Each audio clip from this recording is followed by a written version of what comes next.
My friends, let's be clear, this isn't about demonizing women. It's about protecting your soul from someone who doesn't come to love you, but to conquer you, confuse you, and ultimately consume you. Evil doesn't come with a warning sign. It comes wrapped in everything you once wished for. But here's the truth. The signs are always there if you know how to look. Evil wears charm like a mask. It's not always loud. Sometimes it's soft, seductive, and strategic. That's what makes it so dangerous. When we imagine evil, we often think of rage, violence, chaos, but the kind that truly leaves scars on the soul. It doesn't enter the room screaming. It walks in with a smile, a gentle touch, and words that sound like poetry. It studies you first, learns your rhythms, your insecurities, your hopes, and then carefully begins to use them, not with aggression, but with precision.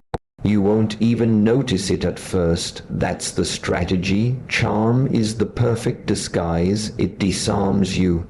It makes you question your instincts. You feel uneasy, but they're so polite, so attentive, so perfect. How could they mean harm? That's how it starts. They praise you in public, but correct you in private. They listen to your dreams, then subtly tell you they're unrealistic. They never forbid you, they just raise an eyebrow, plant a seed of doubt, make you believe that you came to the decision to shrink yourself. It's not control with chains, it's control with silk ribbons. You don't fight it because you think you're being loved. Seduction isn't just about attraction, it's a tactic. A seductive presence doesn't just lure the body, it captures the mind. They feed you just enough warmth to keep you close, but never enough to make you feel safe. You start to depend on their attention, crave their validation like oxygen. That's when they start to shift. Suddenly, your confidence feels like rebellion. Your independence becomes a threat. And because you're already under their spell, you begin to doubt yourself instead of them. You make excuses for their mood swings. You justify their coldness. You silence your gut because their charm taught you to second. Guess it. Strategic evil doesn't make obvious moves, it calculates. It waits for moments of weakness, stress, heartbreak. It steps in as a savior when in truth it was the storm all along. The most dangerous people aren't the ones who hurt you openly. They're the ones who sit beside you while you cry, even though they're the reason for your tears. They convince you that they're the only one who understands you, while slowly isolating you from everyone else who truly does. This kind of evil doesn't just want to hurt you, it wants to reshape you. It wants you to forget who you were before you met them. It wants you dependent, confused, and quiet. It will never shout to expose itself. It will whisper, flatter, and charm its way into your trust. And by the time you see it clearly, you're already bleeding internally from 1,000 invisible cuts. That is the kind of evil people rarely warn you about, not because it doesn't exist, but because it's dressed too well to look like a threat. When your peace starts to vanish, observe who benefits from your chaos. Peace doesn't just disappear on its own. It is often stolen, chipped away by the subtle behaviors and words of those closest to you. And the person who causes the storm will never admit they're holding the thunder. They'll sit beside you like an innocent bystander, as if they aren't the one who lit the match. But if you pay attention, you'll start to notice a pattern, a quiet satisfaction they get when you're off balance, distracted, and emotionally drained. That's the first sign something is wrong. People who benefit from your chaos don't always look harmful. In fact, they may appear supportive at first. They offer advice, pretend to care, and even lend a shoulder to cry on, but somehow, your life only gets messier the more you trust them. That's because their comfort isn't meant to heal you, it's meant to keep you dependent. Your confusion keeps them in control. Your emotional instability makes you easier to influence, and as long as you're too busy dealing with the noise, you won't see them standing at the center of it, untouched, watching. Chaos has a way of exposing hidden intentions. The ones who truly love you will step in to restore your calm. They'll notice when you're not yourself. They'll listen, guide, and protect your space. But the ones who secretly feed off your suffering will add fuel to the fire, with backhanded compliments, subtle jabs, and emotional manipulation. They'll create drama, then play the victim. They'll withhold affection, then blame you for being distant. And in every situation where you're left hurting, somehow they end up walking away clean. Watch closely when you're overwhelmed. Who is calm while you're falling apart? Who speaks over your silence, twisting your pain into a performance? Who seems energized when you're exhausted? That's not love, that's power play. People who benefit from your chaos aren't trying to help you grow, they're trying to keep you stuck, because a peaceful version of you doesn't need them anymore. A clear-minded version of you would see straight through their manipulation. The truth is, your peace is a threat to those who have built their importance around your dependence. They can't handle a you who sleeps well, speaks clearly, and walks with confidence. They lose access when you find clarity. And that's why your chaos is so valuable to them. It keeps you spinning in circles, while they quietly pull the strings behind the scenes. So the next time you feel like your peace is slipping through your fingers, pause. Don't just look at what's causing the chaos, look at who gains from it. Because the one who smiles through your storms might be the very one calling the clouds in the first place. The evil woman doesn't destroy you by force, she drains you drop by drop. She doesn't come crashing into your life like a storm. She comes in gently, with soft words and subtle moves, disguised as love, interest, and care. You don't even notice the damage at first, and that's her power. She's not after a single dramatic blow. She's patient. She's calculating. She knows how to chip away at your spirit without leaving visible scars. Her control is slow, precise, and almost invisible to the outside world. While others see affection, you're left dealing with confusion, exhaustion, and a growing sense of worthlessness. This kind of woman doesn't yell or threaten. She manipulates. She wraps her control in concern and her coldness in silence. One day she compliments you, the next she questions your choices with a smirk. One moment she lifts you up, and the next she subtly reminds you that you're not enough without her. You feel small, but you can't explain why. You're constantly tired, but you don't know from what. You doubt your every move, your every word, but she never directly tells you to. That's how she works, quietly poisoning your confidence while convincing you it's your own fault. She drains your energy by making you walk on eggshells. You start to second, guess your tone, your words, even your silences. You try harder to please her, thinking maybe more love, more effort, more patience will bring the warmth back. But it never does, because that warmth was only ever a lure. She gives just enough to keep you hooked, then pulls back, watching as you chase. And the more you chase, the more you bleed. She feeds off your emotional depletion, your loyalty, your confusion.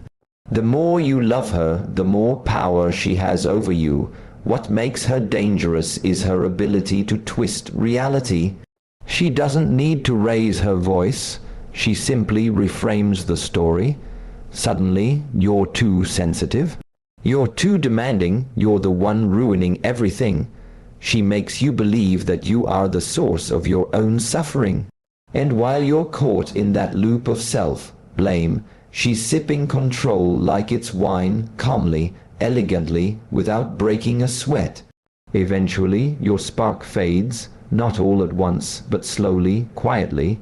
The things you loved don't excite you anymore. You stop laughing the way you used to. You stop reaching out to people. You isolate yourself, not because she told you to, but because you don't recognize yourself anymore. She's drained your identity without ever needing to touch your body. That's not love, that's emotional erosion. And by the time you realize what's happened, you're already a shell of who you were. That's her goal. Not to destroy you in public, but to empty you in private, drop by drop, until nothing's left but silence and submission. Manipulation isn't always control. Sometimes it's disguised as care. It doesn't always come with shouting, demands, or threats. Sometimes it shows up wrapped in concern, in soft tones, in phrases like, "I just want what's best for you." It looks like someone trying to help, someone guiding you, someone looking out for your well-being. But if you pay close attention, their care always leads to the same result, you doubting yourself, and them gaining more power over your choices. That's not care, that's control in disguise. This kind of manipulation is quiet but effective. It sounds like love, but it feels like confusion. You start to believe you're incapable of deciding for yourself. Every time you try, there's a suggestion that maybe you're not seeing things clearly. They'll say things like, "I don't think you're thinking straight," or "You're too emotional right now to decide." At first, it seems like concern, like someone stepping in to help.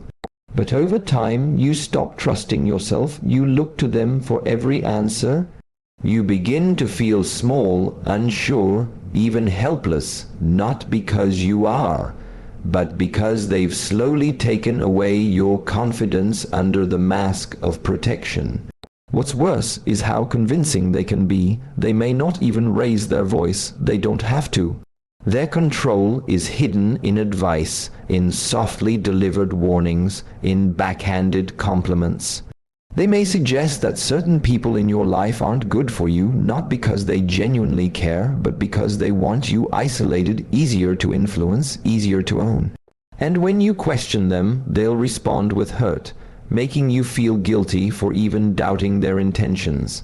"I'm just trying to help," they'll say. "You don't appreciate everything I do for you."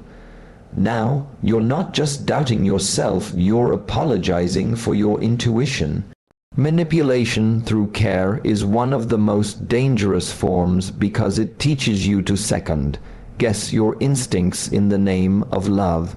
You begin to associate safety with surrender and affection with obedience. They don't just want to be close to you, they want to be necessary to you. And once they've convinced you that your survival depends on them, they've won. You're no longer making choices, you're seeking permission. You're no longer being supported, you're being steered. Genuine care empowers, it nurtures your strength, your voice, your independence. But manipulation disguised as care weakens you quietly, kindly, and thoroughly. It doesn't want you to grow, it wants you to shrink. It doesn't want you to decide, it wants you to defer.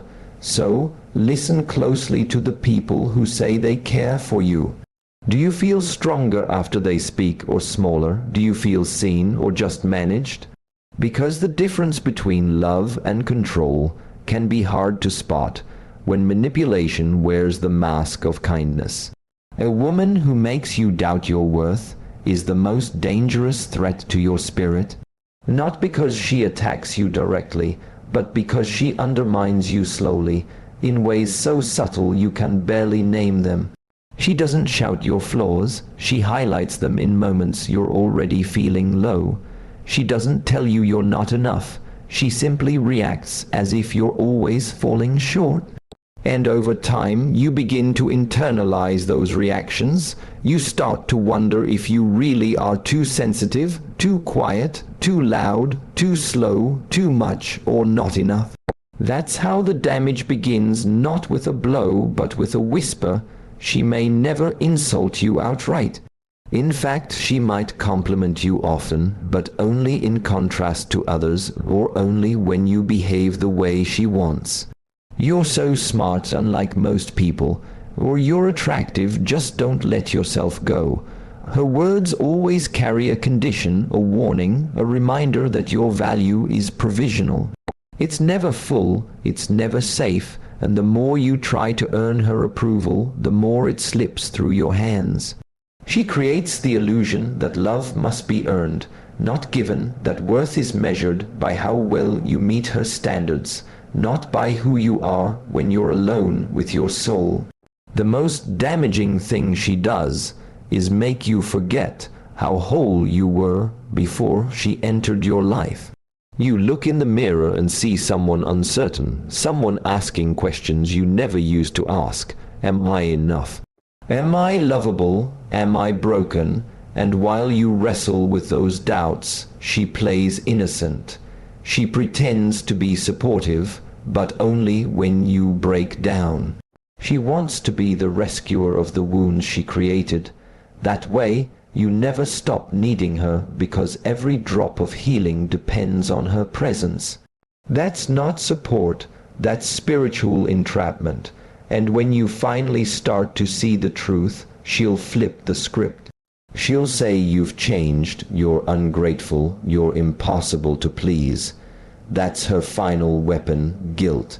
She will make you feel like the villain for wanting freedom, for wanting to breathe again, for wanting to feel enough without her approval.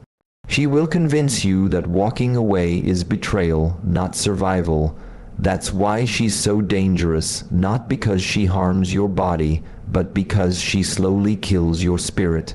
No wound is deeper than the one that makes you question your own value. A woman who triggers that in you is not your partner, she's your undoing. And once that doubt is planted, it doesn't just affect your relationship with her.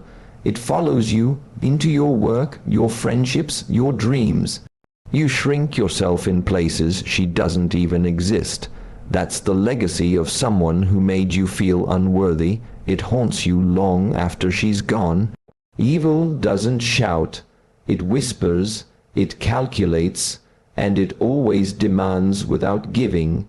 It doesn't come dressed as a threat. It shows up wrapped in charm, in sweet tones, in carefully measured smiles. It speaks in soft suggestions, not orders. It makes you believe you're in control, while all along it's steering the wheel. That's the true danger. You don't see it coming because it doesn't come with red flags waving. It comes with comfort, with I'm just trying to help, with I know what's best. And by the time you notice the cost, you've already handed over your peace. This kind of evil isn't loud, it's strategic. It observes before it acts. It learns what you love, what you fear, what makes you hesitate. Then it uses that knowledge not to build you, but to bind you. It doesn't want to destroy you in a single blow. It wants to drain you over time, until you no longer recognize your own reflection. Until you question your own thoughts, second, guess your choices, and rely on its approval to feel like you matter. It trades you illusions in exchange for your power, and it never gives anything for free. It demands your loyalty while offering none. It expects your honesty while feeding you lies. It wants your energy, your attention, your devotion, but gives only crumbs in return. And still it convinces you that you're the problem, that you're too demanding, too emotional, too difficult. Evil flips the script so skillfully that you begin to apologize for the wounds it inflicted. You begin to fight for the connection that's been poisoning you. That's what makes it terrifying, its ability to manipulate your heart while controlling your mind. And while you struggle to hold everything together, it stays calm. It watches you unravel and offers no help, only criticism. When you collapse, it's there not to lift you up, but to remind you that you need it to survive. It thrives in your weakness. It feeds on your self-doubt, And every time you try to leave, it pulls you back with guilt, with memory, with false hope. Not because it loves you, but because it needs you beneath it to feel powerful. Evil doesn't come with a warning. It comes with calculated silence. It doesn't slam doors. It quietly locks them while smiling through the keyhole. It doesn't break things, it bends them until you think they're still whole, but feel the damage every time you move. And when it finally speaks the truth, it's too late. By then, you've already given up your voice, your strength, your freedom, one whisper at a time. That's why you must not only listen to words, but feel the energy behind them. Because when something drains you, controls you, and leaves you empty, even if it never once raises its voice, that's not love. That's evil wearing politeness like a mask.